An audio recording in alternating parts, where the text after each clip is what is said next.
Quando falamos de filosofia ou a parte teórica do Kung Fu, algo que chama muita atenção é a ideia de como nós mesclamos conceitos filosóficos, conceitos místicos ou aparentemente místicos na nossa filosofia de vida, na nossa disciplina de luta, no nosso treinamento.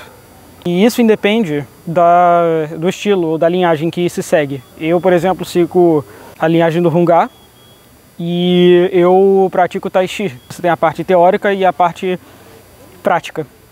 Porém, a parte teórica é algo que pode causar muita confusão, principalmente quando você fala de aspectos mais místicos, que é, por exemplo, o conceito de animais. Os animais sempre foram utilizados como tema de filmes, de desenhos, aquela parte misteriosa do Kung Fu, que como a gente pratica técnicas que lembram o dragão ou que lembram a garça. Mas algo que se perde é que mistificar esse tipo de didática acaba se perdendo muito da mensagem que está querendo se transmitir. Porque acabamos caindo num vício de usar muitas alegorias e não falar da parte prática. Por que usamos esses tipos de analogias? Por que utilizamos esses conceitos? Vou falar principalmente dos animais que eu aprendo na minha linhagem de Hung Gar. São 5. São leopardo, tigre, garça, serpente e dragão. Mas há vários outros animais que podem aparecer no treinamento, por exemplo, louva-a-Deus, macaco, búfalo. Mas isso são conceitos mais avançados, eu ainda sou estudante, então não tenho muito conhecimento. E segundo, é mais uma ideia de você ter uma perspectiva do que é a luta. Por quê? A filosofia chinesa, independente de qual linhagem de filosofia chinesa você pega, taoísmo, I Ching, o confucionismo e até mesmo o budismo, tem muita ênfase em movimento. O budismo entende muito a ideia de movimento cíclico como parte da jornada da alma. O taoísmo tem muito a ideia de que a vida funciona em fluxo, de acordo com o Dao. Essas filosofias são coisas que estão entrosadas na nossa prática. E na minha linhagem, como a linhagem do Hung Gar descende dos Shaolin do Sul, tem muito dessa prática filosófica e religiosa como parte da didática do nosso treino. Como podemos imaginar certos tipos de movimento, que tipos de ação você pode tomar num combate. O primeiro animal que nós praticamos, pelo menos no meu currículo, é o leopardo. A ideia do leopardo é que é um animal que ele é rápido, preciso, e ele tem um reflexo muito rápido.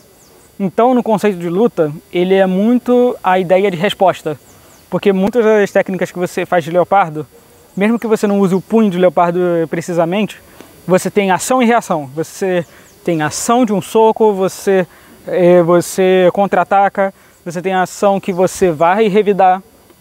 Então você está sempre respondendo do seu oponente. O tigre, ele é um animal muito mais agressivo, que ele representa uma força que subjuga tudo.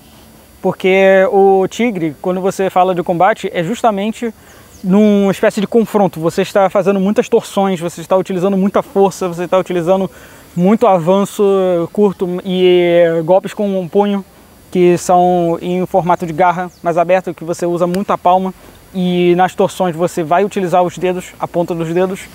Mas a ideia é que, diferente do leopardo, que tem muita questão de precisão por causa de pontos vulneráveis, o tigre vai utilizar muito da força e do controle de pulso.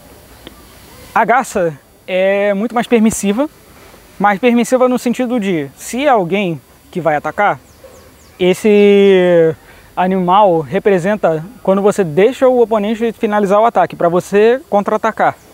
Ao contrário do leopardo, que vai responder imediatamente ao ataque, a garça vai deixar o golpe ir até o final e vai redirecionar para algum outro canto e vai aproveitar essa vulnerabilidade para contra-atacar em pontos específicos, ou utilizando chutes, ou utilizando pontas de dedo e pulso.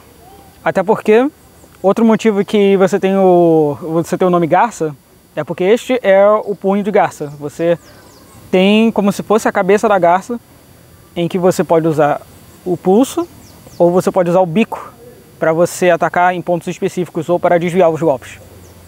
A serpente, ela tem metade da passividade da garça, mas ela tem uma estratégia diferente.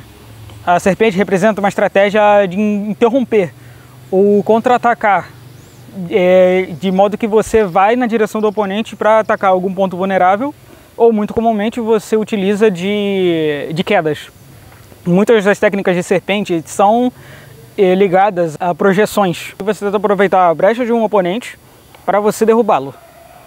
E o dragão é o mais difícil de aprender porque, pelo que eu conheço do treino de dragão, você tem todos os aspectos que eu mencionei, de resposta, confronto, passividade e interrupção, e você ainda adiciona a ideia de absorção. Porque o dragão, na cultura chinesa, ele não é muito parecido com o dragão que nós estamos acostumados no Ocidente. Ele é um dragão de serpente, ele é um dragão, parece uma mistura com uma cabeça de um animal que parece um leão, tem garras que parece que é algo como uma águia, tem corpo que parece que é algo como uma serpente, mas tudo por quê?